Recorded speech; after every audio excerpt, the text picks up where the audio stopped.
Hey, all right. Welcome in, everybody. How we doing? It's the Warchant Game Day Postgame Call-In show built by TSpark Enterprises. He is Gene Williams. My name is Tom Lang.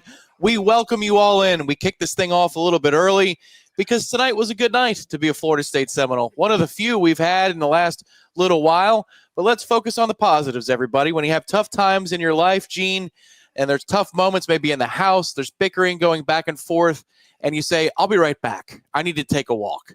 And maybe you actually go outside and take that walk. Or maybe you hop in the car and you go to Corner Pocket Bar and Grill and get yourself a beer and you just have a moment to yourself. That's what today was for us Florida State fans. That's what today was. It was that little walk. There's a lot of problems, but not today. Florida State lays it on Wake Forest. We've got a couple minutes to go in the fourth quarter. The score, if you don't have YouTube, or you do have YouTube TV and you didn't watch it, here's the news for you. 42-7, Florida State. 42-7. What a day. Gene, good evening, sir. Nice to be doing one of these. It's been a minute. Tom, especially in the ACC, it's been exactly since the last time we talked about a Florida State win in an ACC game, Tom, 402 days. Oh, my goodness. That was that Cal game last year. That's how long that's been. It's nuts. I don't know what to make of this. All I can say is Vegas knows something because I'm like, how could that be 10.5 points? Yeah.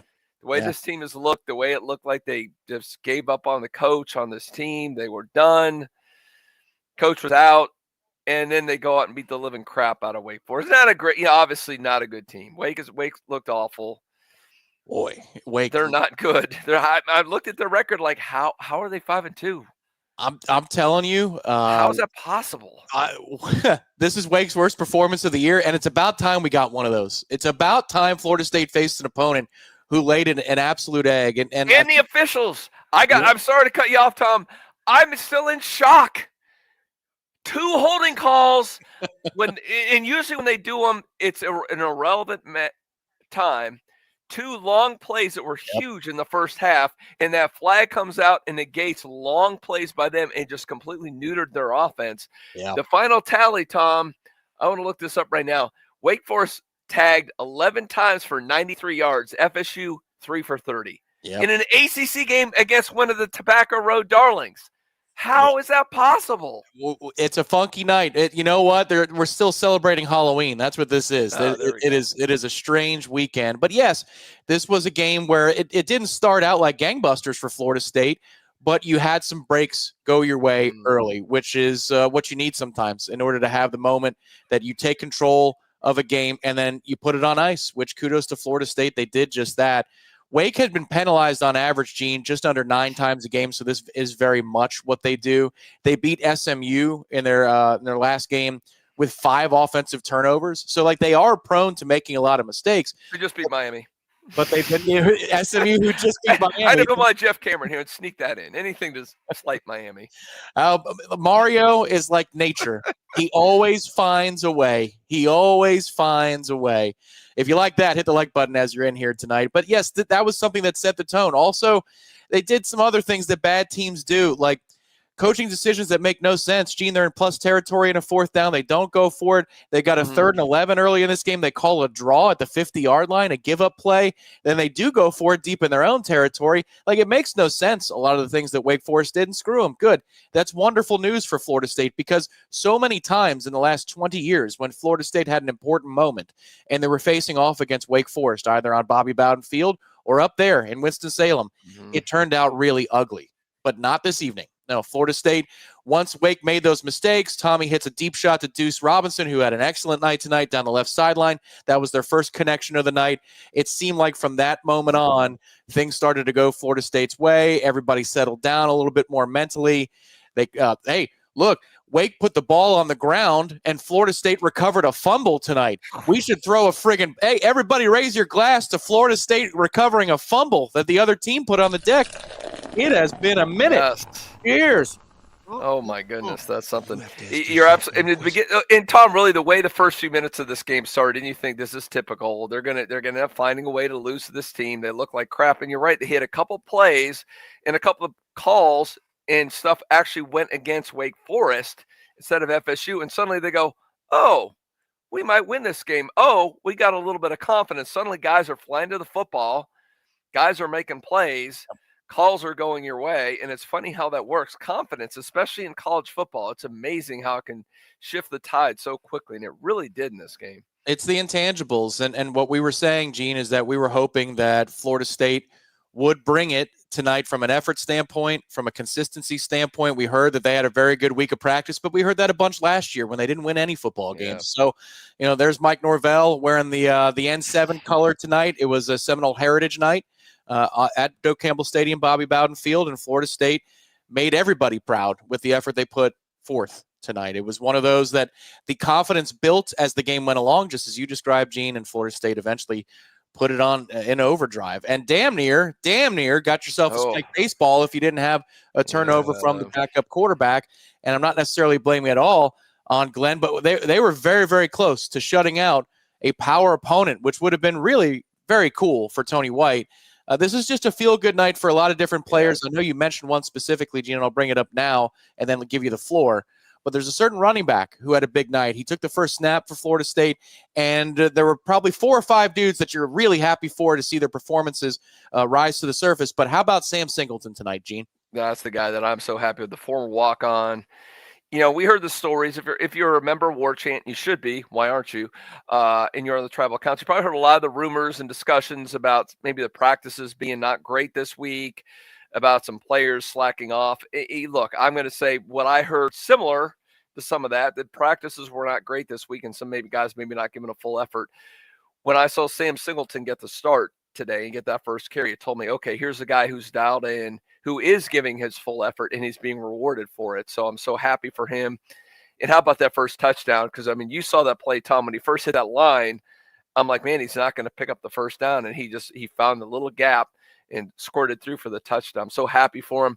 I'm a little disappointed he ended up with 91 yards. They did put him in on that last drive to try to get him to 100.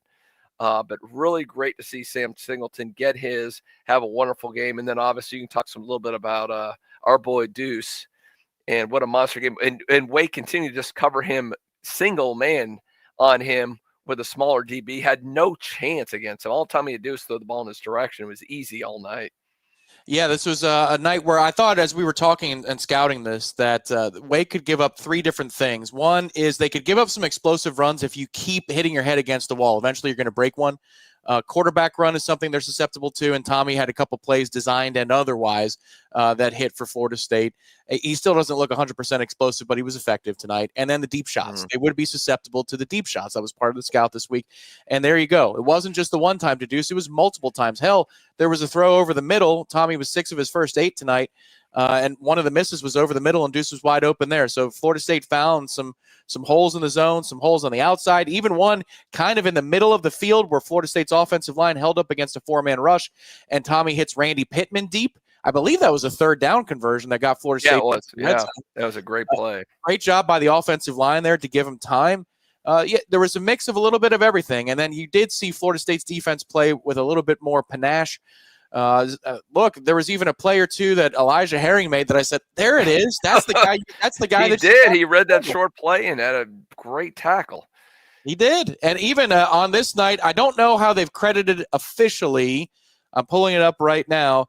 Did James Williams pick up a sack tonight? I was at least a half. They gave him a half with A.J. Cottrell in the backfield. Yeah, I was happy for Cottrell, too, to get another former. I guess we don't have walk-ons, but a former walk-on getting into the sack on a big play, and I was real happy for him. Both of those guys. It's just tonight. Here's what I submit as we're going down to the wire here. They're inside of 5 seconds, at least. I know that everybody sees it in different time. Yeah, I think the final is in. FSU has won. They did not score in the last drive, at least according to Stat Broadcast. So you are correct. So according to the feed from the stadium, we have a 42-7 final. 42-7, Florida State wins. Let's just say we're here at 10:43 p.m. Eastern. We go to 11:15 p.m., not talking about the elephant in the room, not talking about the big picture stuff. Let's just enjoy tonight for a half an hour. Can we have a half an hour to be very positive about what we've seen? I hope that everybody is in for that in the chat. I hope that the folks are in for that on the phone lines, and we can post that number now. You can get involved with us. I see the lines are already full because people save it, but it is 850-634-5800. That's 850-634, 5800 For those of you that are making your way in on Warchant TV right now, welcome. This is Warchant Game Day's postgame call-in show built by TSpark Enterprises on a night that Florida State wins the football game. In fact, I think we have some live footage. I'll bring it up here, Director Nick. Here's some live footage of Mike Norvell on the field right now. Oh, you broke it, Jerry. There you go. All right, well done, Mike. We had to keep it short so we don't get zapped by the YouTube bots. One more time. Oh, you broke it, Jerry. Over 402 days, baby. There you go. Florida State's they have one. 4-4 are the Noles on the season, 1-4 in the ACC, and this one was of the convincing variety. Very, very cool. We all needed this exhale for just a moment. So welcome, everybody. Hit the like button. Subscribe to the channel. It's absolutely free. And welcome into Warchant TV. Once again, if you're just joining us, he's Gene Williams. My name is Tom Lang, Director Nick Carlisle, behind the scenes. Okay, we need to get to the Gene's Drinkometer. Gene, it's not water tonight. I was getting thirsty. I'm glad we're going there. So not too crazy for this one, but look, I would say, and I was shocked by that spread, Tom. I know you and Jeff talk about the gambling aspect a lot in the wildly popular Jeff Cameron show, which is on you can watch that on this channel right here. That's right. Or your favorite podcast feed. But yes, easily covered that 10.5-point spread. So I am going to have to break out, I guess, the craft beer tonight. I haven't got to do that in a while, Tom. This is kind of nice. What did you decide on? So we're doing on the so if you locally, you know about the Lake Tribe. This is Satsuma wheat.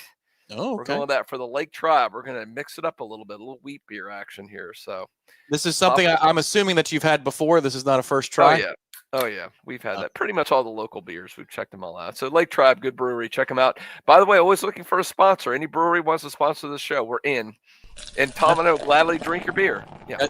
Yes, we will. For me, it's a little bit of a cocktail, mystery juice in here. This is some mystery juice. Cheers. We're not going to make it like Alabama night. We're not getting sloshed. This is politely buzz tonight. No, the bourbon and whiskey nights, we save those for big games. We do want to say cheers to everybody out there. Once again, if drinking is not your thing, if that's something that it doesn't suit you, whatever it is, hold up a glass of whatever you have, your favorite snack. Maybe it's something that's grown out of the earth. We don't care. Just celebrate responsibly, and we welcome you in to Warchant Game Day's post-game call-in show. And all right, we got to celebrate our sponsor, TSpark Enterprises, out the gate here because they've seen a lot of L's. Today's a W, and we got this message from TSpark Enterprises. They've got a new service at TSpark. If you've got an outdated bath or shower, you don't think about a roofing company, but that's why it's TSpark Enterprises, not TSpark's roofing company. Whether it's your home or business, TSpark delivers fast, pro-level bath and shower remodels, and it could be in as little as a day. No fumbles, only fumble recoveries like Florida State just picked up. Top quality work and a clean finish. Ready for a game-changing refresh? Hit tsparkconstruction.com. TSpark Construction, we conquer all peaks. Let's see. A couple of contributions here. Oh, my goodness. I see there's a heavy hitter already into the live chat here on Warchant TV. We appreciate them. It is the official DMD of Warchant TV. Z-Chan says, chill out on Norvell. This team played with heart and passion. Let's go. Beat Clemson next week. Yes. Super siren for Z-Chan. Nice effect there, Nick. Love it.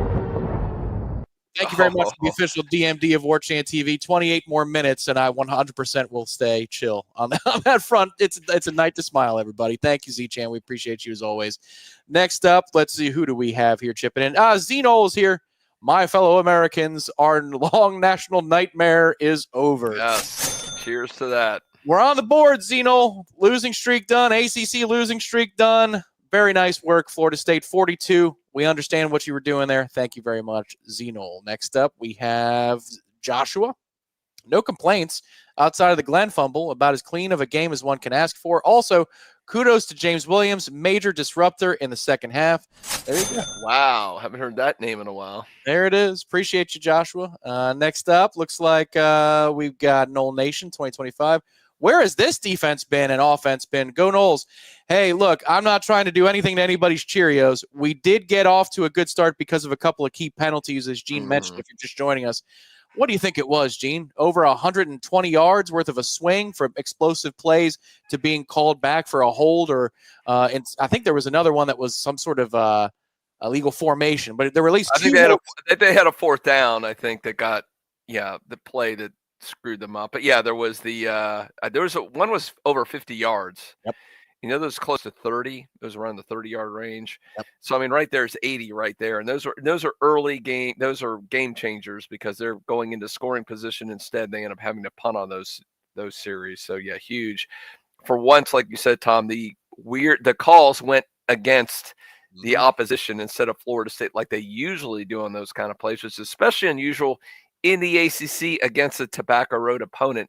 It's something I don't know if I've ever seen an ACC game, honestly, Tom, where two holding calls went against the opposition on big plays like that. I don't think I've ever seen it in all these years of being in the ACC. No, it was absolutely huge. And then also there was after the play was over, unsportsmanlike conduct on the guy who dove, not a Florida State player who was involved in the scrum late on. It was on 7 for Wake Forest, the wide receiver, and it wasn't on Florida State for getting involved in a bit of a scrum. So you had that penalty as well. And you're right, there was a false start on a 4th and 1 when they were definitely going for it, and that put Wake in a 4th and 6. And then also you had some head scratching moments out of them. They have a 3rd and 11 at midfield. They call a give up run up the middle. They don't go for it in Florida State's territory on a 4th and 4, I think it was, and they do go for it back in their own territory. A lot of head-scratching moments, but we don't care. We'll take it. And at that point, it sets the tone for confidence to be built. Right. And the defense took it and ran with it. Takeaways, generating turnovers, one of which was, a disaster of a snap that hit the running back that Florida State scoops up. That was Jabril Rawls. He also got 15 more because the quarterback was so pissed off, Gene, that they had a false start before that. A hell of a tackle on the sideline, though. I mean, a total loss of composure for Wake Forest. This is when we play Wake in a moment like this, when there's a standing 8 count for Florida State, our ass is on the canvas usually, but not tonight. They were the ones that lost their composure. They were the ones that played stupid football, and we will take it. A couple more contributions that we have here on Warchant Game Day post-game call-in show. Ian, thank you for being a member for 3 months. We appreciate that. This program suffers from a multiple personality disorder. Gene said that when we signed on in the green room before the show went live. That's what you feel. They've been bipolar. I mean, whether it's a whole season or games now. It used to be from 2023 to 2024. Now it's this season. They're freaking who knows? Who knows what we're going to get next week? They may beat Clemson 50-0 or get blown out. We'll never know. We'll hold on to that Tony Greco comment until 11:15 tonight. I see you, Tony. But Thomas trying to stay positive. A moratorium on negativity for another 25 minutes. We can all do that, can't we, everybody? That's a long wait, Tom. They're going to be bursting at the seams. Everybody gets a little bit of a pass, but we're going to try and make it here because tonight's a good night for Florida State. 42-7 is your final. Damn near got a spike baseball. Good job by all with the Noles. We now go to the phone lines, and he's been waiting. He was ready to go just before we fired up a few minutes before the game was over. It's Gene in Ocala. Gene in Ocala for the 45th time on Warchant TV. Welcome in, good sir, and go ahead. What's going on, T, Lizzie, and Gene? How you all doing tonight? Hey, Gene. You're doing much better than the last time we spoke. We are doing very well. We got some Baileys and some Kahlua going on. Just sipping on a little something. I see the Drinkometer was out, so I might as well just pour one up while I'm waiting and talk about a good win. And I heard some of your comments about old Glenn there. He had to spoil it for us, but maybe he does have those bags packed there, Gene. little assist from Lucas Simmons there as well. But yeah, absolutely. Go ahead, Gene. Yeah, I just the only thing I want to comment on is that this team was healthier and it looked real similar to the first 3 games of just the intensity.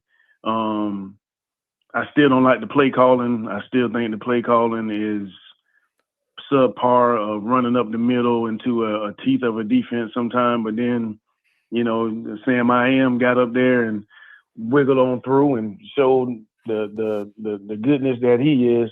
It's just good to be have a win in the ACC, but it's also good to see the team kind of rally, and this is what you kind of wanted to happen. Don't know about next week and week after that, but tonight it's cheers, it's go Noles, and we celebrating. And you know, if I could take my shirt off and sling it across my head, the youngsters was doing out there, feeling real good about a win. Thank y'all for what you do, and you know, go Noles. Appreciate you. Appreciate it. Thanks, Gene. And I think he started a trend that I want to continue tonight. So he said he's doing Bailey's and Kahlua. That is a very nice dessert drink, evening drink, if you will. If you're joining us on the phone lines, let us know what you're drinking. If you're contributing in the chat, let us know what it is you're enjoying tonight. And again, if booze isn't your thing, whatever it is. It can be a soda. It can be sparkling water. It's fine. That's it. Yeah, maybe you got some Perrier going on over there, a little ACC style. So let us know. And wine and cheese, sure. Yeah, let's. Well, the next caller, we've got Eric Angel from the stadium. All right, Eric, do you have a drink in hand? What you drinking? And let us know how you're doing tonight. Tom, Gene, what's going on? Hello, Eric. How are you? Hey, I'm fine. I'm actually not at the stadium. I'm actually not even in Tallahassee. I'm back home in Cincinnati for the Bengals and Bears game tomorrow. That's going to be a good one. I saw it. We kicked ass today, 42-7. Is that what you said? 42-7. Yeah. Did you find a TV About for it? Damn time. God dang. Where the hell has this all been all along? Great question, Eric. Yeah. We're trying to figure that out ourselves. Where's it been? I tell you what. Here's my prediction. I believe we're going to win out. So we're going to win out. We'll finish 8-4. Wow. All right. There we go. Positivity. Yeah. Thank you, Eric. I appreciate it. Good luck to your Bengals tomorrow. Well, yeah, good go Bengals. I got a lot of those players. I got a lot of Bengals on my fantasy team, so I'm hoping for a big game from them. And I got picked up Kyle Monunge for the Bears, so I'm hoping for a shootout. Oh, there you go. Yeah, well, you deep dive on that fantasy stuff. I've never heard of Kyle Monunge. I don't know where he went to school, but good for you. Let's see. So 2 for 2 on the positivity with the calls. Let's go to one of our guys down in Miami for the 23rd time in the history of Warchant TV. It is Marlon in Miami. Marlon, welcome in, man. Go ahead. Hey guys, how you doing? Hey Marlon. I'm probably gonna end this little streak that you guys got going because I want to talk. Oh no. Future going real quick. Just hear me out real quick. I know the governor in Louisiana was talking that these contracts are too crazy. So do you feel that in the next hire, Florida State will reset the market by going with a lesser known coach, like a young OC, and bring in a GM that's going to just directly emphasize high school recruiting, NIL, and retention, and just reset this whole market? Because when we shift over to the Power 2, the money has to go to these players and not to these coaches, at least not in the way that we're going now with maybe Lane getting $15-20 million from LSU or Florida. Like reset this whole market going forward as far as get a GM that's focused on the players, high school recruiting, NIL, and retention. What do you guys think about that? And it's a big win. It was. Yeah. We appreciate that, Marlon. And that's not negative at all. I think that's a fair question down the line. I'd love to see all of that. Gene, I'll give you the floor here. I'd love to see all of that, but I got no idea what they're going to do because I can't believe that we're in the moment that we are with some of the results that we had. So I don't know what's next, but I'd love to see a model. I've been calling for that model. What do you think, Gene? No, I mean, Marlon makes some good points. I think that's where it should go to get to where we want to be. These ridiculous coaching contracts with giant buyouts, they don't make any sense anymore. But the problem is you've got these weak-ass ADs and presidents that keep signing to bend over for Jimmy Sexton and let him do these one-sided deals until these schools start standing up to them and stopping the nonsense. It's going to continue, but you're right. There needs to be a reallocation of resources. And while the NIL, I hate the way the NIL is, but it is the reality. That's how you win, is to put your money towards that instead of these ridiculous coaching contracts. So Marlon, you're absolutely right. That's what needs to happen. But then again, is FSU going to be the trailblazer and go out and barely pay some coach and then buck the trend and put all the resources in NIL? I mean, in theory, maybe.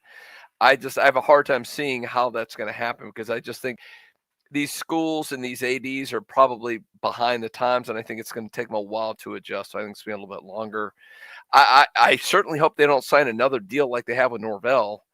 or something happened with Jimbo at Texas A&M. It's time to get away from that. So maybe somewhere in the middle, maybe we start gradually getting to that point. But yeah, I agree 100%. That's the model that needs to be going forward. Yeah, totally agree. Thank you for the call, Marlon. We appreciate it. We now go, how about this number? For the 108th time on Warchant TV, it is Wes in the Villages. Wes, welcome to the program. Go ahead. Yo, Tom and Gene, man, you guys, you smell that scent brewing in the air, that sweet smell of victory? How about it? Do we need that or what? Yeah. Finally. Like we needed the winter air, Wes. Yeah, fantastic. Yeah, so I'm on the road. I'm on I-10 heading back. I left a little bit left in the fourth quarter because I wanted to get on with you guys and talk to a bunch of people in my section. I said, hey, you ever listen to Warchant? You know, Wes from the Villages? Their eyes lit up when they realized who I was. I said, I got to get out of here so I can get on the phone with my guys, Gene and Tom. And so, man, the way that first quarter started out, I'm sitting here going, here we go. Yep. And all of a sudden, you know, it turned and everything just kind of kept clicking. It's like, man, where's it been? You know, you just feel like this team, it has the guts. It has what you want. It's just things weren't clicking. Tonight it clicked, and they dug in and played hard, and it was really great. And I will tell you, I had mentioned this all week on the call, on the shows and the chat. I was concerned that Norvell was going to get booed, and it really was. There was some boos, but they were drowned out with the cheering. So that made me feel really great. And the crowd, I know it was homecoming and the Heritage Week and all that, but I was really impressed when I got in there and once everybody filled in. It was a wonderful crowd. People were cheering. People were into it. And it just is a testament to what this program means to people. Even when we're down and even when it ain't looking good, people were cheering. It was really a much better environment than I anticipated. And so I really wanted to speak to that because I don't know how many people you guys are talking to that were actually in the stadium tonight. But, man, it felt so good. And then the way they played and all the things, it was really, really, it was obviously it was overdue and needed. So I really wanted to speak to that, you know, and make note of it. And so, you know, it was just really what we needed. And I hope that this sparks something. Clearly, the rest of the teams on the schedule, you could win them, you could lose them, but you really feel good about, okay, now maybe this gets them dialed back in, finish the season strong, see where we are, save face, and all that. So, but before I go, I got to tell you guys, Gene, I met a guy that knows you. He saw I was wearing my Warchant pullover that you gave me at the corner pocket, and I had people stopping me because they saw Warchant, and I'm telling people who I am and to call in. This guy, he claims he's staying at your house. I don't remember his name, but he acted like he knows you your whole life. I know who you're talking about. That's probably Ed. Ed's my best friend from back in college. I'm sure that was Ed. Yeah, he stopped me and he saw my pullover. And he was telling me all this stuff, and I'm like, okay, buddy. He was a little tipsy, but I wanted to mention that. No, don't. I got a kick out of that. But other than that, man, guys, it's great talking to you. And so I appreciate everything. On the way out, everybody, if you haven't done it already, smash that like button, subscribe to warchant.com. Absolutely the best in the business. Covers FSU like nobody else.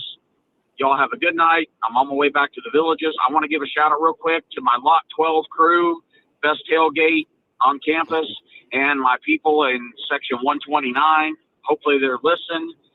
Y'all have a good night and go Noles. Thank you, Wes. We appreciate that. Very good call. Yeah, Good it felt call, like Wes.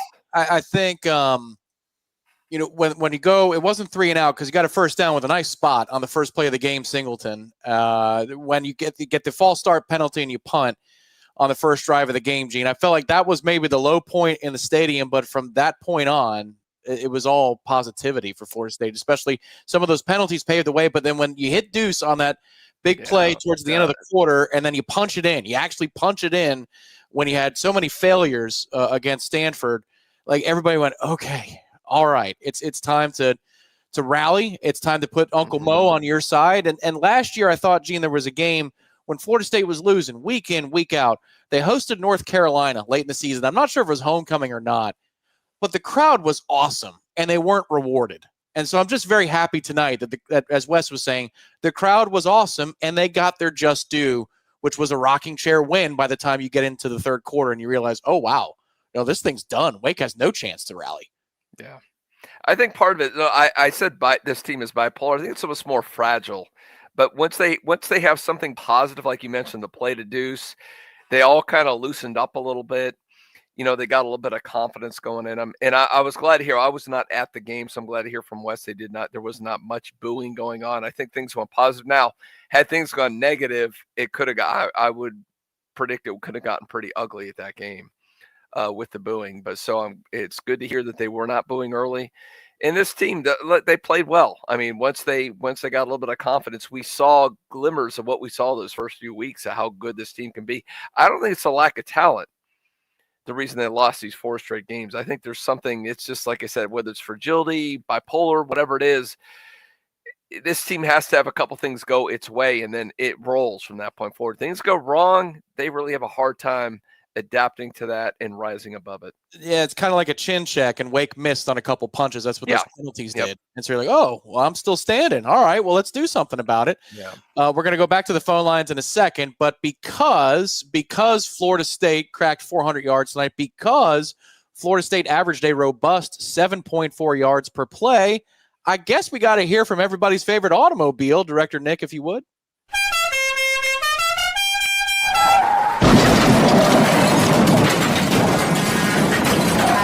I just got my ass run over by the Gus bus. I mean, it's not like 700 yards from earlier this year, but extremely. I missed the Gus bus. Me too. It's extremely efficient tonight. This is the numbers that you want to see from Tommy Castellanos. Not the 271 yards and a touchdown. That's nice. 12 of 16. 16 pass attempts, 12 completions. If Tommy's under 20, generally speaking, good things are happening for you at Florida State. There was a short field in there as well, but Sam Singleton leads the way, 14 carries, 91 yards. Florida State, again, 7.4 yards per play. Wake Forest, 3.5. And that, How about our boy Deuce? Don't forget Deuce's stats. 5 catches, 148 yards, including a 65-yard explosive, including a one-handed over the defender's back.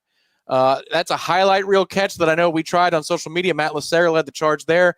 Randy Moss, the You Got Moss segment. There's a shot.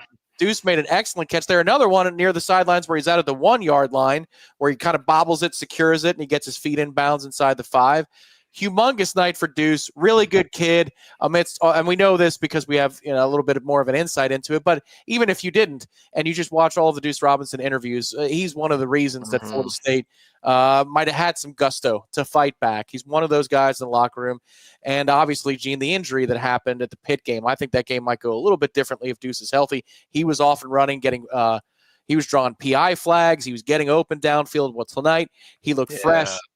5 catches, 148 yards, 1 touchdown, a very nicely played game by Deuce Robinson, which on Heritage Night and Homecoming, I know Dad was in attendance. That's a pretty good night for Dominic. Yeah, I'm sure he's very proud of him, and just great to see. And it's amazing when you see that guy that size and his ball skills and is able to basically like post up like a basketball player in a lot of those plays when he gets his body between him, in front of the defender.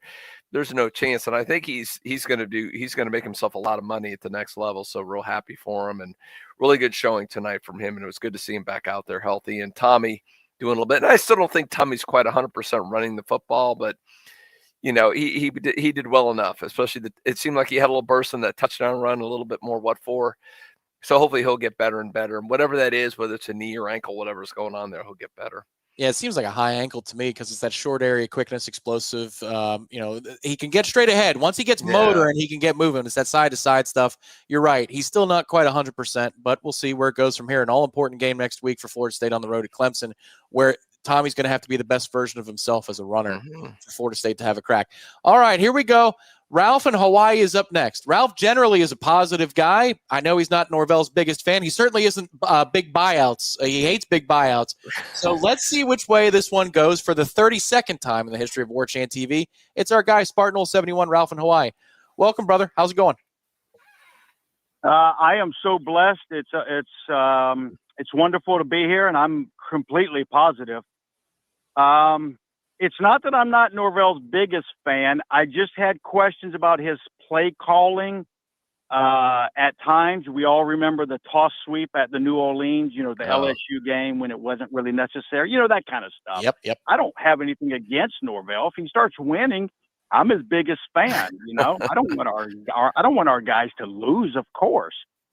Which is exactly why I'm calling tonight. I don't have anything insightful to give everybody. I just want everybody out there to know that these guys are trying their best. They are. We got first year coaches with these kids. They're not exactly the guys that they would have recruited, so forth and so on. Our younger guys seem to be getting developed finally. How about we try this week? If all you out there that have social media this week, why don't we stay 100% positive and lift these kids up? How about we try that for once instead of demanding that we burn the house down, start over, fire this guy, fire that guy? I don't care about any of that stuff. Let's support these guys with nothing but positive Seminole aloha vibes, and let's get going and win the rest of these games and finish strong and head into the next year with some positive damn vibes. And last but not least, I hope I get to meet Ed because I'm going to buy him a few because I want some Gene College stories. I know this. Oh, no. Yeah. Uh-oh, the secret's out. Yeah, thank you, Ralph. We appreciate it. Thanks, Ralph. It had to be Ed. It had to be. When Rex brought that up, I'm like, come on. There's only one answer here. So he's in town for homecoming. That's good to hear. Yep, he is. Yeah, that's good. We now go to our next caller, and thank you, Ralph. That's a fantastic call, and we will see how the week breaks out. But it's good vibes tonight here. Good vibes tonight. Are we trying to limit yet, Tom? What's the time here? How much time we got for positivity?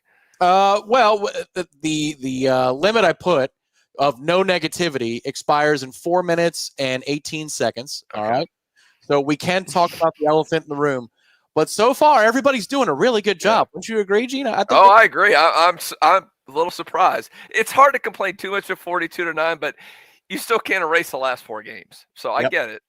Hang on. You've almost made it. Hang on. We got 4 more minutes. To the 1,800 on YouTube that are watching, give us a like if you wouldn't mind. Subscribe to the channel. It's absolutely free. We've got over 4,000 across the multimedia footprint. We welcome you all in to the Warchant Game Day Postgame Call-In Show. He's Gene Williams. My name is Tom Lang. And our next caller has been waiting patiently for nearly 40 minutes. Time flies on this particular show. Wow. For the 16th time, it's Richard in Cummings. Richard, welcome to the program. Go ahead.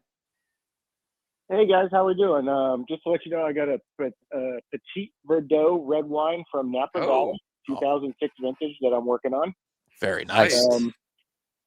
I kind of wanted to mention that with the way that first quarter started, I was like a little apprehensive, but Wake kind of bailed us out. You mentioned, Tom, did the elephant in the room or the dark clouds. The one thing I noticed with this team today, it seemed like they kind of learned how to play with the elephant in the room and the dark clouds hanging over the program. Like they finally kind of got their footing. They're like, okay, this is what we got to do. This is who we are. This is what we need to be. This is our coaching staff. This is our school. Let's go out there and make it happen. And I think we started to see that finally gel today, that they realized, okay, this is who we are. This is our identity. Because they had the ID going into Bama. That's easy. You're playing Alabama, so you know you got an ID. But they kind of lost it. Now I kind of wonder if they're kind of getting it back because they're back against a wall, and Wake making those mistakes kind of gave them the opportunity to get their footing and realize, hey, we're Florida State. This is who we are. Let's go out there and let's show them who we are. I just want to know what you guys thought about that. I think it's a very good call, Richard. Yeah. That's it. Look, you don't want to take all the credit away from Florida State because once the opening presented itself, Florida State kicked the door down. In that second quarter, it started. In the third quarter, it was over. Like, okay, very nicely done. They came away empty in that first drive, third quarter. But then after that, Florida State asserted itself, and the game was over. And you needed a little bit. You needed a little bit of juice there to get you started, because that first quarter was a little bit sloppy. But once it began, Gene, and Uncle Mo got on your side, we've seen it work the other way against Florida State far too often these last few years, where it's just like one little innocuous thing begets a second. And the next thing you know, a third thing that's unlucky happens, or a third thing that's a 50-50 goes the other way. And now it's all spiraling out of control. But that happened to Wake Forest tonight. Wake lost their composure, not Florida State. Yeah, as I said before, we've seen you don't erase what happened against Alabama. This is a talented team. They have good players. They are capable of doing what we saw tonight, but they need a couple breaks to go their way. They needed that tonight. Once they did and they felt good about themselves, we saw the result of that. And I wonder in an alternate, again, not trying to get negative, Tom, but that first quarter, if those holding calls don't go Florida State's way, how does this team react? That's the thing. We won't know that ever unless you're in another universe where that happened. But to me, it's like that was a big relief out of this team. Like, okay, we're not getting screwed by the officials for once. The cloud is not above us at all times. So we can just go out and play football. So I think that was a big part of it. Yeah, they started to play loose and free. And look, with what happened to Clemson today up in their building, a lot of things down the stretch that were kind of funny, frankly, from afar. And they lose. You like that pass interference call? I love that pass interference call. When does that happen to Clemson? That happens to FSU, not Clemson. 100%. Great. And so they lose their football game to Duke, 46-45. Way to go, Florida State's Manny Diaz on the 2-point conversion inside a minute to go. He played for the win. They got the win. I always say do it, man. Dabo's cracking jokes of Graham Neff's in the room. I don't know. Maybe I'm getting fired today. And he was asked about it again by a local news reporter, and he had to answer for it. There's a lot of noise in their system. I mean, who feels better getting off of the proverbial bus? I know Clemson likes to take that short, stupid trip around their stadium. Who feels better next week? It might be that Florida State feels better getting off the bus than Clemson does. We'll see. That game is 7 o'clock next week under the lights in Death Valley. But good for Florida State today. This is an exhale, and it gives you a chance next week, a reason to tune in and go, I wonder what I might see here. We've got Josh and Mitch and Kyle and Eric. You guys are up next on the Warchant Game Day Postgame Call-In Show. We will be back in 90 seconds here on Warchant TV.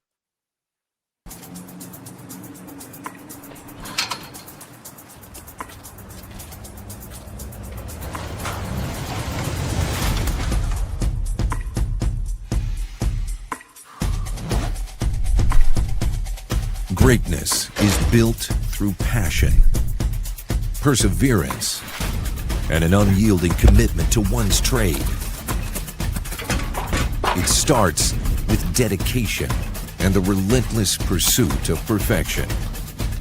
The early mornings, the late evenings, the sacrifices made, all for that one moment of knocking it out of the park.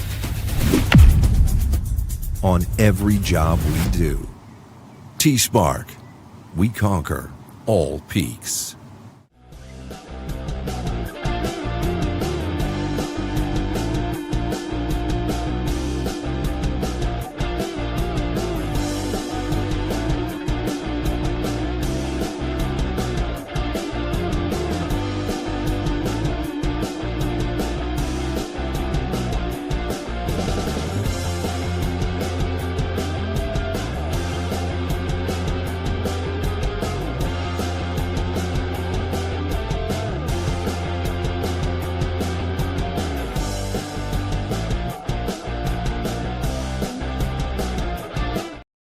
I know it's not our forte here at Warchant TV, but apparently the Los Angeles Dodgers just tied the World Series in the 9th inning with a pitch hit home run.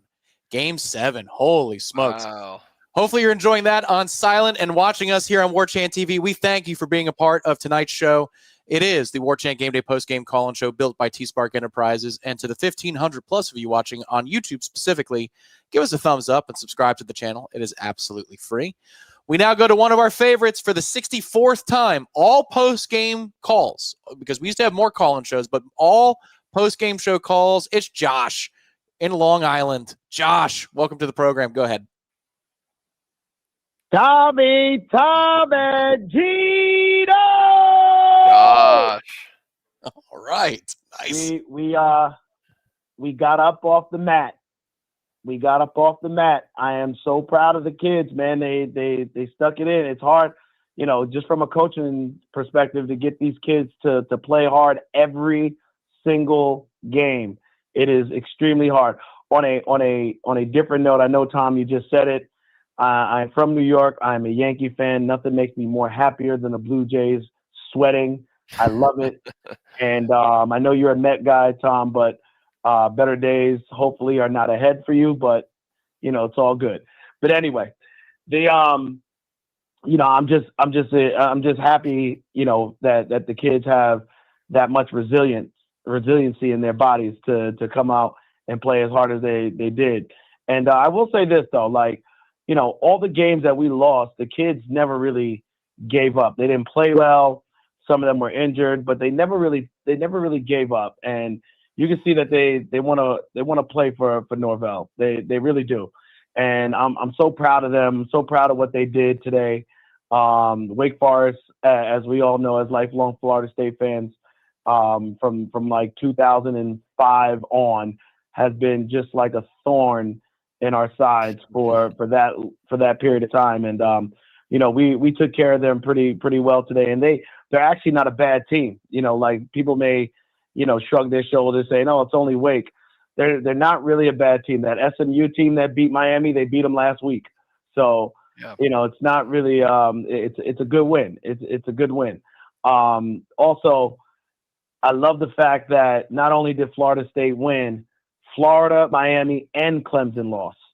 So that just made my day. It just really made my day. So I don't have to hear anybody saying anything to me about this. Now, here's my question, though. And I really want us to think long and hard, because I have an idea of what I believe. But next week, going into Clemson, they're 3-5. Are we going to be favored going into that game? Now, I know people might just say no right away, but watch Clemson, how they're playing. They're not like the Clemson defense is not like that, and they certainly don't have Deshaun Watson or Trevor Lawrence at quarterback. And I'm very interested to seeing what that line would be. If anything, it'd probably be like 2 or 1, 2 or 3 points, and you get 3 points for playing at home anyway. So I'm very interested in seeing it. But today, I'm so proud of the kids. They played well. We looked healthier. And I just can't wait till Tony White actually gets some defensive ends that can wreak havoc and not give up outside runs. But that's not me being negative. That's just me being real. Thank you, fellas. I appreciate you guys always. Go Warchant, go Noles, and let's have a good one. All right, y'all. Thanks, Josh. Thank you, Josh. Hey, Tom, curious, because you're the betting guy. I'm going to quiz you right now. I looked it up, and the opening line is out for FSU Clemson. Let me put you on the spot here, because Josh brought that up, what the line would be. What do you think the line is? Well, I saw one, and it's absurd. So that was before the game. Okay. That was when it was absurd. It's nothing before the like game. that. It was 14.5, right? Right. No, it's nothing. It's gone. It's considerably different now. Okay. But let's see if you. So here was my guess, because remember, we just lost. We're on a bye. We lost to Stanford, and we were 7-point favorites. It got bet up to 9 and 10 points, depending upon where you were looking. I'm going to guess it's 6.5. Clemson minus 6.5. What is it? 4.5. Okay, 4.5. Interesting. Yeah, opens at 4.5. So we are not favored, Josh, but it's down 10 points from last week. Yeah, that's a huge jump. Yeah. If you early bet it, it was 14 plus a hook, which is a giant number. And again, you can get this stuff wrong if you're Vegas. Florida State was an 18.5-point favorite 2 weeks ago on the road. Florida State was a 10.5-point favorite today. You would head scratch the game after it was over against Stanford. And in some ways, I'm scratching my head saying, how about that? That was the easiest cover of the year for Florida State outside of the Alabama game. Well done. Well done. 4.5 is the number next week against Clemson. We'll see, man. I wonder what kind of questions Dabo's going to get after that slip up in the press conference, if that becomes anything with the Clemson media. We shall see. But that game is prime time next week, so we'll be right back here on Warchant TV for that post-game show. See how it goes. If Florida State wins that one, it's going to get a little silly here. Then we get some of the bigger picture. I know we've been holding off on that, but we got to get to some of the bigger picture stuff, Tom, because it's and we'll wait till people start asking us that stuff. But I mean, this game, really kind of messed some things up. I mean, I don't know. I don't want to say mess. That's a poor choice of words, but it shook things up in a way where we don't really know where things are going to go at this point. I think we kind of had an idea of how things were going to go. Mm-hmm. Yep. I don't know anymore. It's a little interesting. I'm in the camp I'm in. Still, I'm in the camp I was in yesterday, but it doesn't matter. What matters today is the result, 42-7, and that's good for. I think I'm with you too. I don't think minds have changed, but reality is reality. You know, the results are the reality. It's not what we think should happen or what maybe we're hearing behind the scenes and other things. It doesn't matter. If you're going to beat teams by 40 points, then that's going to change the dynamic. Agreed. I'm going to, let's see here. We got a couple thoughts. Broke all kinds of terrible records tonight, says ZML. Second ACC win in 2 years. The fumble recoveries and interceptions tonight. Had it all, boys. Well, thank you very much, ZML. Yeah. And here's Tony. I said I was going to hold it till that 11:15. Okay, we're past the point. Let's not this result start the narrative to keep Norvell. He still needs to go. That's where Tony is. He's in that camp. I think that conversation is still going on in the chat. I'm sure Director Nick can speak to that. There's still some. Yeah. Oh wait. He just gave a big nod. We've got a big one. Let's hit that. Let's hit that big sounder because Z-Chan is back. Z-Chan is back. Z-Chan. Woo! Here it is. Siren City. Very much.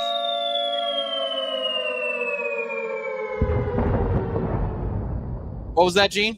I said Z-Chan giving the stamp of approval to our man Ralph. Yep, absolutely. Yeah, positivity abound. Thank you very much to the official DMD of Warchant TV. Nathan says, doubled last season's win total. Great showing for the Noles. Thank you, Nathan. We very much appreciate your contribution. Eric says, just hope this game gives the team confidence in their ability through the rest of the year. And that's the word of the night. First quarter, he didn't see a whole lot of confidence. It was kind of like, are we here? What is Wake here? Who wants to take this thing? Wake made some mistakes, opened the door, and then the confidence grew for Florida State. Thank you, Eric. We appreciate your contribution as well. We welcome Kenneth. Kenneth is now a member of the channel. Thank you. Kenneth, welcome aboard.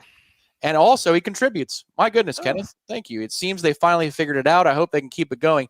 Ditto there. Look, I've been amongst our Warchant staff. I think I might have had the title of most negative the last couple of weeks. But I'm always hoping for Florida State to do what they did tonight. I said it to all the people that I met at Corner Pocket last night. Great to meet you all. We're at Indigo today. I hope. I couldn't rightfully predict or think, Gene, that it was going to happen. He just hoped it would. And once Wake made a couple of mistakes, Florida State took the ball, literally ran with it, and ran off to a giant win. It was great to see tonight. It was. I mean, again, I think you and I had a little bit of a shock of this, aren't we? I mean, we obviously didn't expect this. I mean, I was not surprised they won. I don't think Wake was very good. I'm surprised they were able to get a little bit started going their way, and they just rolled over them to this extent, which I don't think anybody saw this coming. So I'm still trying to wrap my mind about what does this mean in the big picture. In a lot, I think it just puts it on hold to next week because we mentioned that Clemson's not very good. Yep. I think that game is really going to dictate a bigger picture of what happens to this team going forward this season and maybe beyond. Yeah. I think this next week's really going to do it because you got Virginia Tech at home after that. It threw a wrench into everything I thought that was going to happen just a few days ago. This team will zig when you expect it to zag. Yeah. There's no doubt about that. And it's just, again, it was hard to logically predict because when you go, like the Stanford night is a toughie. Like you can almost explain in a vacuum. Virginia, you definitely can't. And you can't Pitt. The Stanford one, you're like, oh my God, this is a horse of a different color. But hey, kudos to them. They, as Josh said, they got off the mat. 100 Proof Football. Thank you, 100 Proof, for the contribution. He says, everyone was looking at this game through the FSU lens of playing a Wake team that just beat SMU while forgetting to consider the SMU lens of a classic trap look-ahead game last week before Miami. Yeah, well, Miami had a chance early in that game to take it by the horns, and of course they didn't, which was really funny. And then it got into shame, isn't it? Can we roll the jury sign? Yeah, that's a shame. Yeah, that's a shame. Eat your popcorn, enjoy it. Miami had a lot of chances. I mean, last week Wake beat SMU 13-12. This is incredible. And Wake had 5 turnovers in that game. They won with 5 turnovers and they beat SMU. You know what, Gene? This ACC is a meat grinder. It must be the most. It is the most even. Did we get quality losses in for losing to Stanford? It just means white wine. It just means white wine in this particular conference. Thank you, 100 Proof. We appreciate it. We now go to Grayson, Georgia. In Grayson, Georgia, we have Mitch. Mitch, welcome to the program for the 11th time. Go ahead, sir. Hey, buddy. How y'all doing? We're happy, Mitch. Hey, Mitch. One. Go Noles. Yep. There it is. We won. We got one in the win column today, which is great. Number 2, do you think we can win out? And number 3, I have a special needs daughter that's sitting right next to me that would like to say hello to both of y'all. Okay. We'd love to say hello. Hi, Dom. Hey, D. Hey, how we doing? Go Noles. Go Noles. No. Oh, that's awesome. That is awesome. Thank you very much for saying hello to us. We appreciate that. All right, bye. All right, bye. Bye. All I got for y'all. All right. Thank you, Mitch. My special needs daughter is a Seminole. I raised her right. I was born and raised at TMH, and we moved up here to Georgia, and all my kids are Seminoles. Oh, that's great. You raised them right. So I just want to say thank you all for what you do, and go Noles. Thank you, Mitch. We appreciate it. Thank you so much. Well, and fitting on Legacy Weekend. I know it's Seminole Legacy Weekend, but it sounds like you've got quite the legacy yourself, Mitch, and we really appreciate you taking the time and sharing that family moment with us. I believe question number 2 in there was, what are the chances they win out? Did I hear that correctly? Yeah. What do you think, G? I mean, they're all winnable games. Can we agree on that? That was my thinking there. There's nothing daunting on the schedule. There's not a ranked team left on the schedule. But my issue is with this team. It's so use bipolar. I mean, I had a hard time believing they're going to maintain this level, because something bad's going to happen, whether it's Clemson or Virginia Tech, Florida, whatever the game is going to be. You're going to have some adversity. Ball's not going to bounce your way. You're going to get a couple bad calls. We've seen this team spiral out of control. Will they be able to overcome that? I haven't seen it yet, but they have the talent to win all the games. We'll see. Yeah. There's a reason now it doesn't feel like it is written in the stars like last year, where you kind of knew what was going to happen. You knew, and it wasn't good. Well, this is a much more talented team last year. That's the thing. We saw that. We've seen what this team can do when it's not shooting itself in the foot. Mitch, a special request. I don't know if you can make it to the chat. If not, maybe call back in at some point. Let us know your daughter's name. Well, we want to know who we just said hello to, but thank you so much for putting her on the phone tonight. We appreciate that. We now go to Kyle in Tallahassee. Kyle, welcome to the program. Go ahead. Well, good evening, Tom and Gene. It's good to be on the air for the first time. How the hell are you? We're winners. Good, Kyle. Glad you could finally get on. First time caller. Oh yeah, I mean, as a former, marching chief, I've been to a fair amount of games, and I've always seen, the war chant happening, and so I thought I'd call in because it's been a pretty interesting kind of arc that the Noles have taken, especially from, let's say, 2019 to now. Mm-hmm. Yep, absolutely. So, first of all, I think the players in the team, the staff should all be proud. I mean, they should keep their chins up because they played well. They clearly made adjustments. And I mean, an entire conversation can be had about, NIL, but I mean, these guys are very good at what they do. And I'm not just saying that just because they won, the whole season I've been saying that, even through the losses. And again, I know some people are going to argue about the fact that, Wake Forest's notable wins were against SMU and Oregon State, but I still think, I've always advocated for Mike's lenience. I know a lot of people are going to disagree on this. People calling for Mike getting fired, but I mean, coming from a 2-10 season, but if Mike is fired, I mean, the whole process is just going to restart. I mean, we need someone that is going to stay with the team and someone who cares about it very passionately, and I think Mike does. But my question is, I have to know what changes were made between Stanford and now. I mean, this was a completely different team. I mean, yes, there were still mistakes, but this team was akin to the team we saw playing against Bama. Like the first 3 games. I mean, to the point where the commentators of the game made note of it.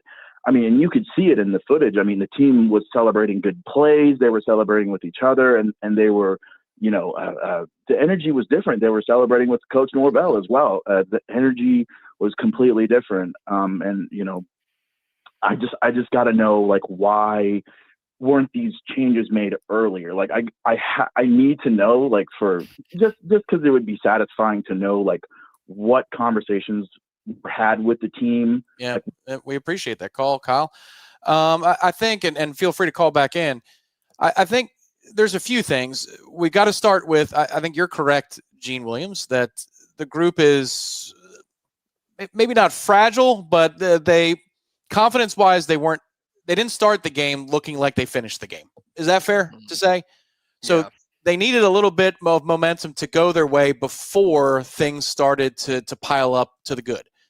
Whereas the Alabama game, even though Alabama hit them in the mouth early, they played with great confidence from the first play. And you could see it in the first quarter of that game. I think they needed some things to snowball for them in order for it to turn as positive as it did.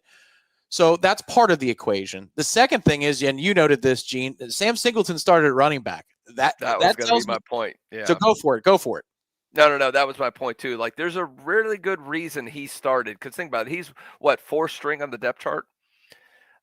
It tells me that, okay, he's the guy who's giving effort in practice. He's the guy who's having a positive attitude. And that's one of the things.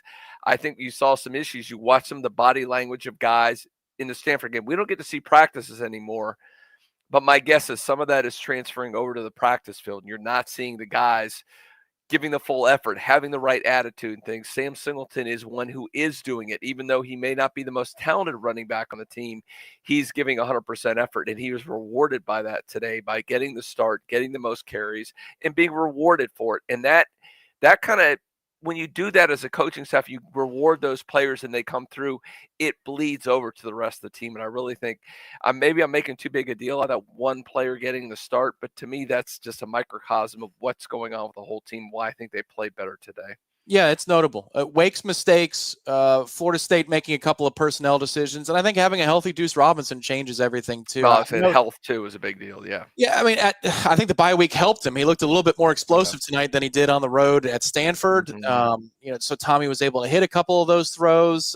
I think there are a few things that work in concert that lay the groundwork for Florida State to take advantage. Like, they looked fine in the second quarter. I don't think they were dominant until you get into the third quarter and you realize, oh, wow, they're just going to snowball this thing. This is good. It was nice to see Florida State put it away, but it took a little bit for them to get there. So I don't think it was magically fixed in the bye week with a conversation and then they took the field and they were different. Yeah. I think the game itself had to play out in a certain way for Florida State to gain the confidence that they had. But we really appreciate the call, Kyle. Next up, we go to Kansas for the 5th time on Warchant TV. We haven't spoken to him since the 23 season. It's Eric in Kansas. Welcome in, sir. Hey, welcome in. Hey, I had Gene and Tom. So good to talk to you guys. How are you doing tonight? Oh, we're enjoying your company, good sir. Thank you, Eric. We're doing well. Hey, well, got a list here of things to go over. First off, I love the classic uniforms. I know sometimes we like to mix it up, but I love the classics. I know you just mentioned, Tom, about the bye week and having the energy, but I thought you could really see it in Tommy Castellanos' running ability as well as our defensive ends getting to the quarterback and getting some sacks. Boy, we needed to see that this year. So happy with that. Just want to also mention that, back in the first week of August, if you had told me we had a chance to go 8-4 with a win over Bama, I would have taken it. But I sure hated to lose to Stanford. That was a tough one. My question really probably for you, Gene, but Tom, I know you're going to jump in as well, is Clemson's going to be ready for us. They're going to give us their best. I just know Dabo's going to rally their guys. What's the number one thing you think we need to do to counterpunch the Tigers? As always, like Warchant, smash the button, and always go Noles. We appreciate it, Kansas. All Thank right. you, Eric. Go for it, Gene. Good to hear from you, Eric. Well, it's a little early to evaluate this game, but I would say, look, nothing else. When you get Gus Miles on, I'm going to talk about the offense right now. When he can establish that running game, when he can get those guys going, whether that's Sam Singleton or Chroma or whoever, if he starts establishing that run game, and Tommy, what I'm hoping is Tommy had a little bit more burst than I saw 2 weeks ago, and I'm hoping another week he'll be a little bit healthier and be able to run. If you can do the classic Gus Miles on, offense and control the ground game and run for 150, 200 plus yards, I think got a good shot to go into Clemson and win that game. So to me, that's going to be the key to control that ground game. We've got a siren to hit because another giant contributor is in the house. One of our pillars, one of our beloved pillars. And let's and James B.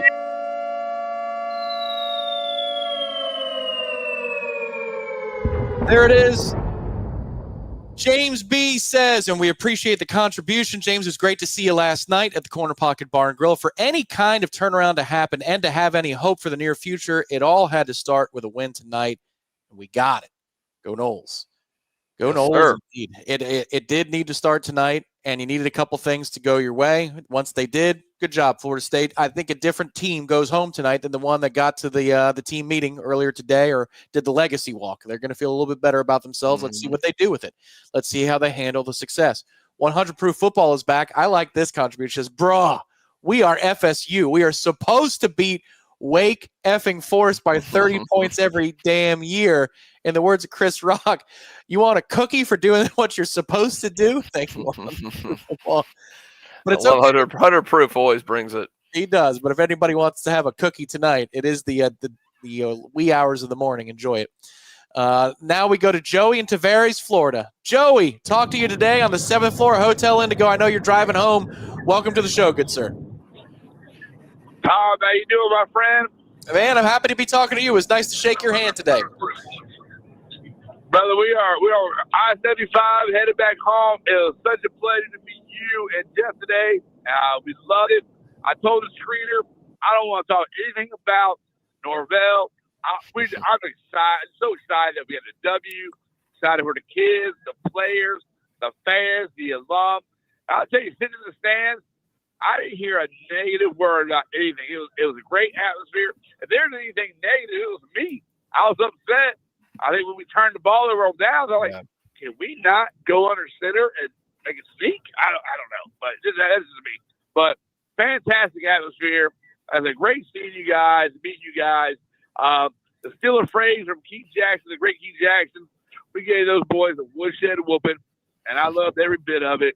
And it was exciting, and I said, it was a fun time. That was the first game I've been to since we almost blew the Louisiana Monroe game, I think. Like way back when. Wow. I think that's who it was. Yeah. And first time, this is the first time I've called in when we got a W. So I'm just excited. Great day, great atmosphere. Crowd was fantastic. And a lot shorter than last time, Tom. Gene, I do think you're right. I think, Tom, if you go back and look at the film, I don't know Tommy's healthy. There's a couple times he keeps that ball, man. He's gone. Yeah. Quite a few times I thought, but, I don't know. Who am I? But, and one last thing, Gene, when we were going through our 4-game losing streak, we're talking about, should we get the hot board up and look at who? I think we should get a hot board up for Aslan, right? I think he beats us against Pitt and Stanford for picking against us. I'm just kidding. I love Aslan. I love you guys. Go Noles. And let's go beat Clemson, baby. There we go. All right, Joey. He says, who am I? You're Joey in Tavares, Florida. That's who the hell you are. I appreciate the call, Joey. And yeah, I'm bored for Aslan. I don't know. That's, round of applause. Yeah, fantastic. That energy, that infectious laughter and energy, he brought that today to Indigo. We appreciate everybody who was there. He's a good guy. Thank you, Joey. We appreciate the call. Let's see. We got some stats from today's game. I know Director Nick took a screenshot of those. They're going to be a little small if you're on a mobile device, so I'll read a couple of them to you. But let's see what stands out here in terms of total stats for Florida State. So, again, if you got it on your TV, ain't no thing. But I'll start, Gene, with explosive plays in the passing game. You're looking at some of these long passes, 65 yards to Deuce, 66 yards to Danzy, 30 yards to Randy Pittman when you had to have it on a third down. And a couple of those explosives to Deuce Robinson are not listed in that total. But we know he made 3 of them at least that were down the field. Explosive plays through the air were there, and then general consistency throughout. Anything that stands out to you? Yeah, when you have 5 catches for 148 yards, basically every catch is an explosive play. Yep. So he was doing some big things out there. Oh, by the way, I do want to mention that. How about that run by Pittman on the Wildcat on the goal line. Oh, yeah. I mean, man, he's got to. I don't know. Maybe you got to figure out a way to get him the ball some more, man. He has got some ball skills when he's got that ball in the open field. I really like what I saw to Mr. Pittman. Yep, and that was one of those plays where it looked like, oh, Wake, you're done, aren't you? Like you know, some of that is awesome effort on our side, but some of that we've seen that the other way a little bit here. And Florida State, we're like, oh man, you ain't around for that one. But Randy has been a part of that goal line offense. He threw a jump pass against Virginia. He scored, I think, 1 or 2 rushing touchdowns against Virginia. You're right, Gene. I would be shocked if you don't at least make him a decoy in that situation against Clemson next week. They like what they have there. And I thought also, just for the offensive line's sake, there was I don't know what their grades are going to be at PFF. You never know what PFF is going to see versus what we saw. But there are some key moments, like the throw to Pittman for 30 yards where the O-line holds up in pass protection. I thought tonight also the interior of that group did a pretty good job of surging consistently on the ground, especially as the game went on. You saw them at 3 and 4 yards up in the bellies of the linebackers, surging things, specifically, again, guard, center, guard. That's nice to see ahead of a Clemson test that's going to be a stout one for the offensive line. They honestly, Gene, haven't been that bad this year. Like there's some position groups that we poked at, and rightfully so. That O-line that has largely been acquired through the transfer portal, I think, has kind of lived up to the billing of what we were hoping they would be. No, I agree with you 100%. It's, you look, that's a scary thing. You look at those 4-game losing streaks, you look at the offensive numbers. I mean, outside of the one that matters the most, which are the points, they move the ball. They put up really good yards in those games. They are moving the ball. It's just a lot of situational problems, a lot of untimely errors and dumb decisions have really cost them. Really, really, it would be so easy. And I hate to do this, but I mean, the Miami game really, okay, you were outplayed. They were the better team that game. But really, the other games, you really had a good shot to win all of them. And the ball just didn't bounce the right way. But so, yeah, no, I am pretty on the whole. The offensive line, I think, has played solidly. Yep, agreed. Let's see. We got a comment here. Yeah, interesting from Kenny.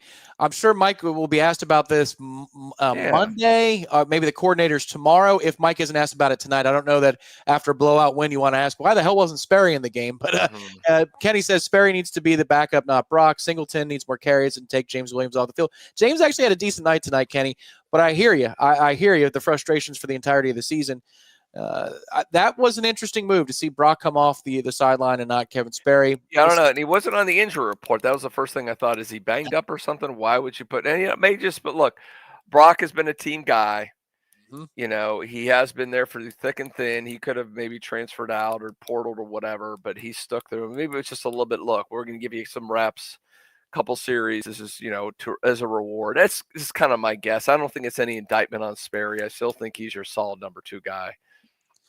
No more callers, new callers, that is, tonight. If you're Chris in Mississippi, if you're Josh in Charlotte, if you're Mike in Fort Myers, you are safe. You are going to get your voice heard here on Warchant Game Day's post-game call-in show built by TSpark Enterprises. I do want to give you a word about TSpark Enterprises, North Florida, South Georgia, licensed and insured. TSpark Enterprises not only does commercial and residential roofing, but also helps with home remodeling, additions, and businesses that need updates or build-outs. So again, it's not just interior remodels. If you need a build-out, they will do that for you at TSpark Enterprises.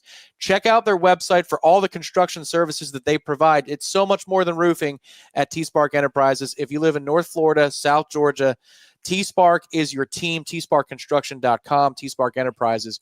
We conquer all peaks. Zenol is back for another contribution. Thank you, Zenol. He says, I had to go outside and make sure the rapture didn't happen after the refs threw 2 flags nullifying 2 big Demon Deacon chunk plays. Thank you for the contribution, Zenol. Remember that roadie early in Mike Norvell's career. There are a couple of bad things that happened. Like I think he called a quarterback sneak on a 4th and 2 or 3 or quarterback draw from Mackenzie Milton. It was a noon kick off the road at Wake Forest. There's about 7 calls in that game, Gene, where you feel the ACC is doing ACC things. Tonight, not so much. It was a good night for Florida State with the Stripes. It's crazy. And I was sitting there with, I was watching the first half with Terry. We know Terry, and he's one of the biggest, let's say, not so, and he's screening our calls. Thank you, Terry. Not a big fan of the ACC officials, and I think he was about to keel over when he saw those first couple holds. He could not believe his eyes that this was actually happening. And on big plays, it's not just that they called holds. It erased huge plays for Wake Forest and were giant momentum killers for them. So it's nice to see because we know of all the calls FSU gets screwed on, probably the most is the non-holding calls on that defensive front. So that was really good to see. Indeed, it was, and you're right. Terry is not an enthusiast for ACC officials. I think to put it mildly. We'll be back in 90 seconds here on Warchant Game Day. I need a refill. I think Gene needs a refill. We all need one. So let's get our drinks, bring them back to the table. Hear from more of you For in the 90 stretch run, seconds. baby. Let's go. Yeah, on Warchant. It rains 130 days a year in Tallahassee, which is 1.7 million gallons of water coming down, plus 500 pounds of leaves piling up on your roof, and maybe a tree branch or two. We spend 23.5 hours a day thinking about roofs. We've driven 60,000 miles in a year serving our customers. We've climbed 2,000 ladders to install over 100,000 shingles. You've got one roof. Let TSpark worry about the rest.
Couple of quick things to play for y'all here. If you didn't see it, we had footage from the Florida State locker room after the game. Mike Norvell celebrating this ACC win, this momentous ACC win for himself.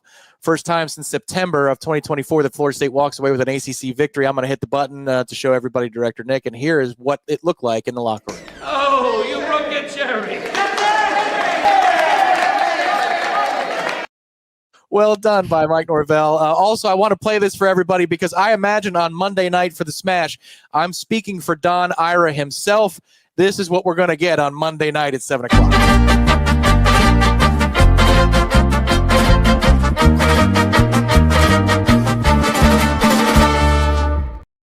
Don Ira's shots for glory, and I will tell you, a Halloween night, Gene, I was in the elevator up to the penthouse last night, and a young lady in a costume with a trick-or-treat bag said, "Hey, would you like some trick-or-treats right that I have here?" And I said, "Sure." And I looked in the bag, and what did I find? But a shot of fire. Oh. And she put some googly eyes on it. She had a That's whole my kind of fireball trick-or-treat shots. right there. What kind of I neighborhood know. are you trick-or-treating in, Tom? Yeah, well, you know what? I got to say, I was touched. And I so always thought they need to do that for adults. You know, that came up today. I was talking to somebody. You needed like a Halloween for adults when you go trick-or-treating and they get beer and alcohol, or you just go to all these different houses and apartments. How cool would that be? Why can't we do that? Let's make that happen. Yeah, she was dressed, I said, like the cowgirl from Toy Story. I was like, that's a great costume. And so there we go. So Monday I'll be joining Ira in solidarity with a nice little fireball there. Cheers to everybody out there. Raise your glass. Let us know what you're drinking on. Florida State, a winner tonight, 42-7 over Wake Forest. Hey, that's a TSpark koozie. Well done, Gene. Yes, I got to do a little product placement here. See, there you go. Boy, I'm slacking. I got to get me one of those. It might have been from the golf tournament. I know they had a bunch of those out there when they supported us back in April. Let's go back to the phone lines and let's speak to Chris in Mississippi, who has been waiting patiently. Chris, go for it. Welcome to the program. Hey, guys. Thank you for everything you do. The team was great tonight. Thomas played great. Sam Singleton was incredible. And just there was just a great energy with the team tonight. And my son Max and I just got one thing to say. Oh, no. Thank you very much. Oh, we appreciate it. Chris and your son. Thank you. Yeah. Oh, we appreciate that. The family night tonight. We got two wholesome moments here on Warchant Game Day Postgame Call-In Show. We love that. Thank you very much, Chris in Mississippi. Here we go. does deserve a round of applause. We need a little bit more positivity in our life. And I know I've been leading the charge of criticality. That's not a word. Negativity. But Deuce Robinson and, oh, there we go. Thank you to Director Nick. And Luke Pettibone broke the lock tonight. There we go. For Luke, that's a nice touch, obviously, because of Florida State playing Wake Forest, and that's where he transferred in from. So a nice little personal moment for Luke Pettibone, personal victory for him. We now go to Charlotte, and we are going to speak to Josh in Charlotte. Josh, welcome to the program. There we go. Go ahead, and you are on the air. What's going on, guys? How are y'all doing? We're doing well, Josh. How you doing? Doing great. There's like 100 things I can say about this game tonight. I'm super happy about the W, but the first quarter really I didn't feel great about. I felt like we looked like we did for Stanford, but like we played like a good 2.5 quarters, solid football. I don't understand why we put Brock Glenn in instead of Sperry, because like just with the situationally speaking, like if Mike Norvell is trying to coach like for the future, like why would you put in Brock Glenn? I love Brock Glenn. He is 100% Florida State. He is one of our guys. I don't understand that. Tony White, he called an excellent game today. Defense looked great. The offense started out slow, but I've got a lot of intimidation, but I'm pro Mike Norvell going on to next year, because I think we have a lot of stuff in place to be very successful next year. I think if we keep Castellanos and we convince Deuce to stay, I think we could be really, really good next year. Nope. We appreciate that, Josh. Thank you for the call. You'd have to drop a lot of money to get Deuce to come back, I think. That film that he's putting together, even though he's been hurt I think the NFL loves his size and all the intangibles right there. That's going to be hard to keep him. With Tommy, I don't know. He goes as far as his health does. This lower leg injury has severely hampered his performance this season, and it doesn't look like Florida State had a whole lot in the way of options to go to behind Tommy, or else they probably could have and should have, because the offense needs a quarterback who's able to run, and Tommy did a little bit more of that tonight, and it made a difference in a couple of key situations, Gene. Well, Tommy, let me throw a hypothetical at you. So I think this started initially with, I think it was Kent State when he got his ankle twisted in that game. Tommy's 100% healthy. The leg's 100% healthy. What's FSU's record right now? Yeah, it's at least 6-2. It's at least 6-2. Yeah, if not 7-1. Yeah, because he would have been more explosive for the Virginia game. But I think you definitely beat Pitt, and he definitely beat Stanford. So that's the fine line we're talking about right there. Yeah. With this team, and that's the thing. A lot of people, you got to put in context and stuff like that. But yeah, but he does have limitations in this game, and when he can't be at 100% running the football, we've seen you're very vulnerable in games like. Even though I do believe you have talent, obviously in Deuce Robinson, and I'm a little, why haven't we seen more score White? I know he's been a little banged up here and there, but we thought he'd be a much bigger part of the offense. So a little surprising he hasn't been. So yeah, there's a lot to consider. He talked about Brock Glenn, and I brought that up before. I think it was just a reward for him. Whether some people brought up maybe it's a red shirt thing. I don't think at this point you worry about red shirts this day and age. I think it's just he's been there. The game was in hand. Go and give him a few reps. That's kind of a pat on the back. Thanks, Brock, for being a good team player. Yeah. I think these are all reasonable theories, and it probably is exactly what happened there. We'll see if there is an explanation from Mike Norvell or the coordinators in the next couple of days. I know Gus he'll talk about that, because Gus is the offensive coordinator, and that's his decision. And Gus he wants you to know he's just the offensive coordinator, but he probably will be asked about that tomorrow. Let's see. We go to Fort Myers for our final caller of the night. It is Mike in Fort Myers. Mike, welcome to the program. Thanks for being patient. Gene, Tom, I'm about hey, Mike. Mick Ultras in. Yeah, can you hear me? How many Mick Ultras in are you? About 20. About 20. Well, it's ultra, so that's an equivalent of about 2 beers. Yeah, about 8 craft beers, right? But you know what? It was a good Florida State win today. It was. I think, you know what? I'm sitting here with my girlfriend, my 5-week-old son, dressed him out in Florida State gear today. But is this the standard? Where do we go from here? Because this ain't Florida State football celebrating the Wake Forest win. It was a great win. Boys showed out today. But where do we go from here? Because we should be playing for championships. Thank y'all. Yeah, I appreciate it, Mike. Well, Mike nailed that. I mean, isn't that what we've been avoiding, the elephant in the room this entire show? Now we're about, an hour and a half into the show, Tom? It's kind of the elephant in the room. I think we all knew where things were going. Yeah. And now we don't. I mean, Mike kind of nailed it right there in a short, concise call. I don't know. What do you think, Tom? I know where I hope we're going, but I also hope that we obviously are in a position where we're doing the post-game show after Florida, and we're saying, holy shnikes, can you believe? Yeah, they ran the table. How about that? They're 8-4. If you told me before the season started, Gene, that Florida State beat Alabama, Clemson, and Florida, I'd call you, I hope we're having that conversation. There's a long way to go to get there. I hope it goes that way, but I also know what I hope in terms of how Florida State dictates its future. And to the call that came before, let's just say for argument's sake that you could drop mega bags and get Dukes to come back. And let's say that you drop bags on a quarterback, be it Tommy or whoever else. You still got to replace the entirety of the offensive line, at least 4 positions. Maybe Andre Otto can slot up and play, maybe one of those kids.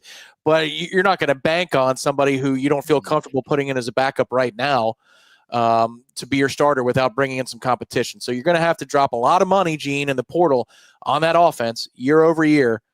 Who's going to be the man to do that? Is it a new coach with a new vision? Is it going to be Mike Norvell running it back? And I suppose he can determine that for himself for the rest of this month of November with how Florida State plays. I hope it's already been determined, but again, that we'll see. The players are going to have their say, and I look forward to seeing what they do against Clemson, because here's one thing, Gina, I hope that I see a more confident group in the first quarter.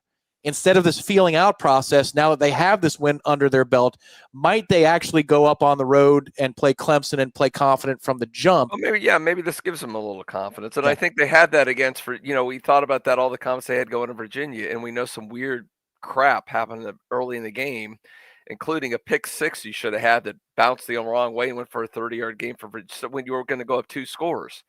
So stuff like that happened in that game, and maybe now you're getting that confidence back. So maybe it will go a different way. But no, I think the fans don't want to hear this, and I'm frustrated with it too. I think you're in this weird limbo right now. We kind of thought we knew where this was going to go, and now based on what happened tonight and what's ahead of us, we have to wait and see. And that's not the people want an answer, but at this point, we're just going to have to see what happens in the next couple of weeks.